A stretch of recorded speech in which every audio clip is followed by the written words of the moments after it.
비즈니스 실무자를 대상으로 데이터 분석에 대한 핵심 사항을 알기 쉽고 간략하게 정리해주는 HR 데이터 분석쟁이 유재승입니다.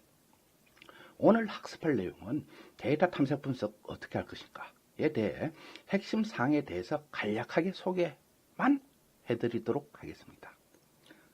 그 중에서도 단일 변수에 대한 탐색 분석인데 HR 직무 경험을 토대로 해석하는 방법에 대해 핵심적인 사항만 간략하게 시뮬레이션 해보도록 하겠습니다.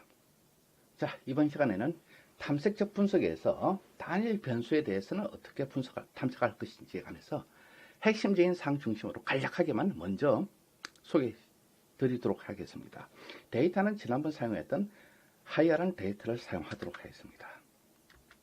탐색적 분석에서는 첫째, 단일 변수에 대한 탐색 분석을 해야 되고요. 두 번째는 두 개 변수 간의 탐색 분석을 해야 됩니다.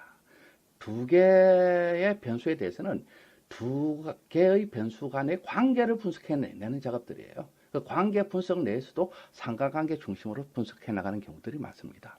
세 번째는 다수의 변수에 관해서 빠른 탐색 분석해내는 방법들이 필요로 합니다. 자, 오늘은 그 중에서도 단일 변수에 대한 탐색 분석 어떻게 할 것이냐, 그리고 문제가 발생됐을 때 어떻게 가지고 갈 것이냐는 부분에 관해서만 간략하게 설명드리도록 하겠습니다.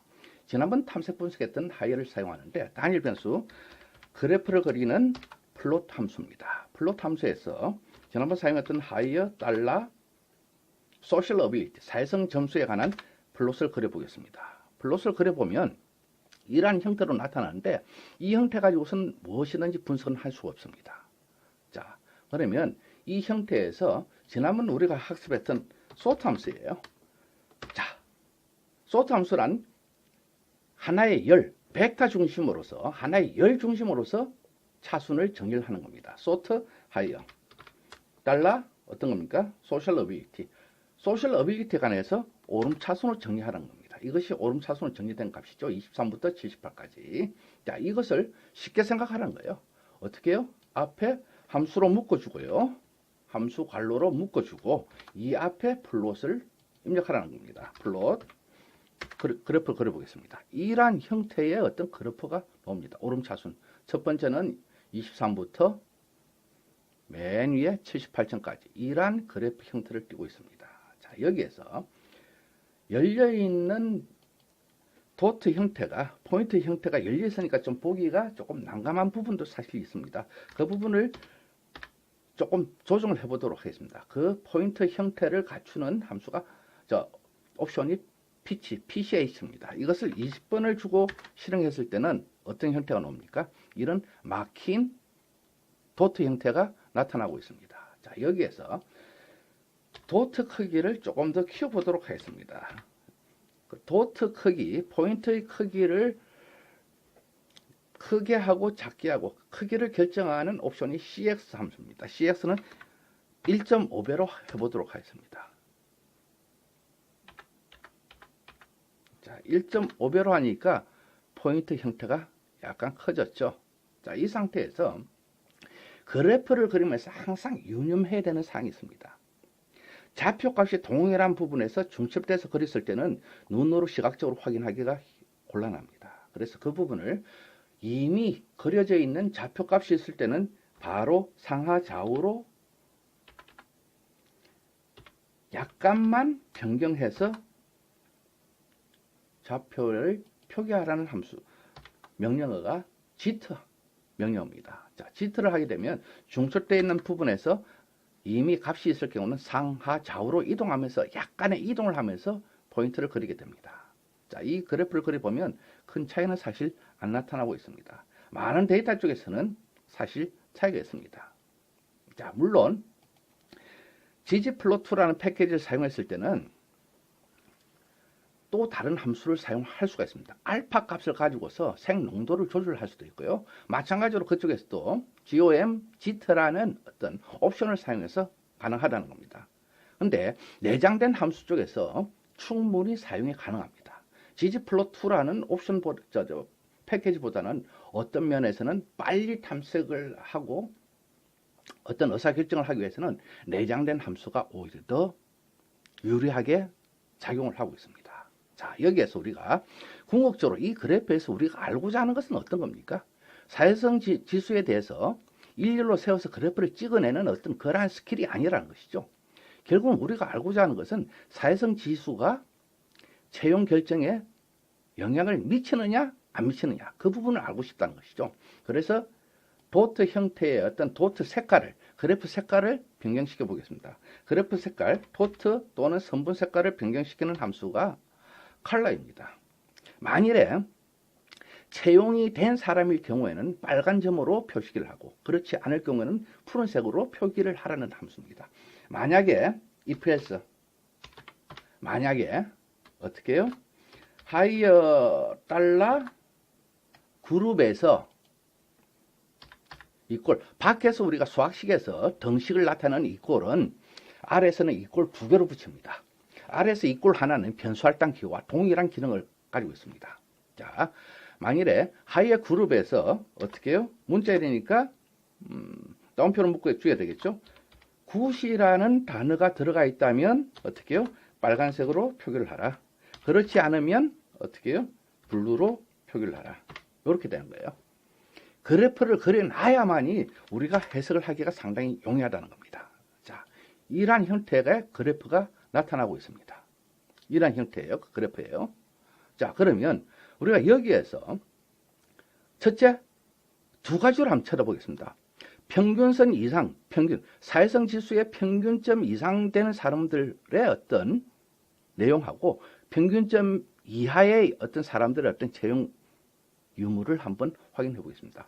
평균을 구하는 함수는 mean이에요. mean, higher, 달러, 어떻게 해요? social ability.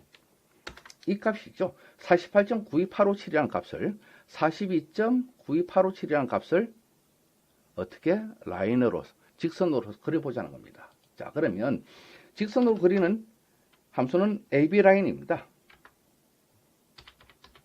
어떤 직선? horizontal h 이꼴 어떻게? 평균값을 이미 구했던 여기에서 48.92857로 그려도 상관없습니다. 42.92857인데 우리가 계산하기 이전에 이 함수식을 갖다 넣을 겁니다. 자, 42. 민값, 사회성 지수의 민값을 수평선으로 그리라. 자, 여기에서 직선의 형태는 LTY 옵션입니다. LTY 이꼴 2로 가겠습니다. LTY 이꼴 2. LTY 2라는 부분은 무엇인가 하면 점선입니다. 그럼 컬러는 어떻게 해요? 레드로 하라. 그래프가 어떻게 되어 있습니까? 48.92857이란 직선이 그려졌고요.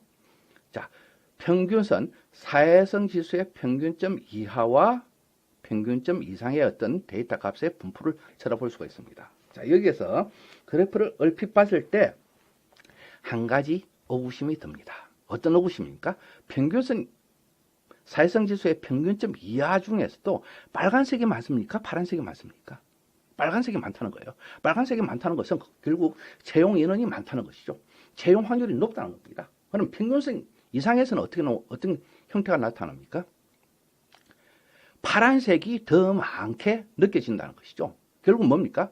사회성 지수의 평균, 전체 지원 인원의 평균보다 높은 사람들은 불합격될 확률이 많다는 것이고요. 평균선 이하일 경우에는 합격될 수 있는 확률이 많다는 것이죠. 역설적으로 우리가 지금까지 생각해 왔던 부분을 가만히 쳐다본다면 어떤 형태가 나옵니까?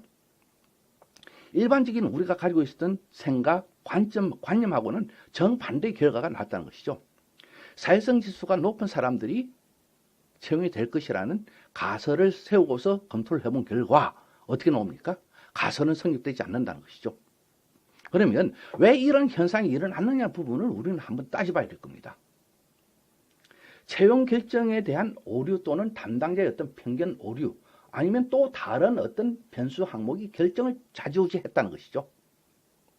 자, 그렇다면 이런 채용 결정이 잘못됐다고 했을 때 그것을 확인하기 위해서는 또 다른 변수에 대한 분석 작업을 해야 될 것이고요. 만일에 이러한 부분에서 평균선 이하에 있는 사람들이 채용됐던 사람들 기준으로서 회사 내에서 성과를 창출해내고 근태 관리가 잘 돼 있고, 그죠? 다른 사람들 간의 어떤 코워킹식 커뮤니케이션이 잘 이루어지고 관계가 좋다면 어떤 겁니까? 올바로 된 채용을 했다는 이야기를 할 수 있겠죠. 그러면 우리가 지금까지 가지고 있었던 그러한 관념하고는 정반대되는 회사의 어떤 결과가 나왔다는 겁니다. 이것이 바람직한 채용 결정이라는 것이죠. 만일에 우리가 가지고 있었던 성과지수 항목, 근태 항목, 사내 어떤 인간관계 지수를 따졌을 때 이 사람이 근속도 6개월 이상 버티지 못하고 그만두고 나가고 사내에서 어떤 계속 트러블이 생겼다면 결국은 어떤 겁니까? 채용 오류가 있었다고 판단할 수 있겠죠. 자, 그렇다면 우리가 실무자의 입장에서 한번 데이터 분석을 어떻게 할 것이냐는 부분을 한번 정리해 볼 필요성이 있습니다. 그것이 무엇인가 하면 지금까지의 어떤 시중의 교육 과정들은 전부 다 함수에 대한 어떤 스킬 기능 향상과 그래프를 화려하게 그려내는 어떤 스킬 중심의 교육이 이루어졌다는 것이죠. 실무자 입장에서 그러한 부분이 필요로 한 것이 아니라 어디에서 무엇이 문제 있느냐는 부분을 찾아내는 것이 상당히 중요하겠죠. 그래서 화려한 그래프를 그리는 기술보다는 데코레이션 기술보다는 어떤 겁니까? 경험에서 나오는 그래프는 화려하지 않지만은 빠르게 확인이 가능하고 탐색할 수 있는 어떤 그래프 기초적인 능력만 갖춰진다면 충분히 가능하다는 것이죠. 그래서 실무자의 어떤 경험에서 나오는 어떤 역량을 가지고서 그래프를 해석해내야 된다는 것이죠. 이것이 실무자 중심의 어떤 데이터 분석 교육에서는 가장 중요하다는 것입니다. 시중에 어떠한 교육 과정들도 마찬가지로 데이터 분석하고 해석해내는데 실무 경험이 뒷받침이 되지 않을 경우에는 데이터 해석이 제대로 안 된다는 것입니다. 지금 여러분들하고 이제 계속해서 데이터 탐색 분석 들어가면서 실무에서 따른 어떤 경험을 어떻게 데이터 그래프를 보고서 해석해내느냐가 상당히 중요하다는 부분입니다. 그래서 일반적인 어떤 함수 스킬 중심이 아니라 경험에서 나온 부분을 데이터를 해석하는데 여러분들이 나서 주셔야 될 단계입니다.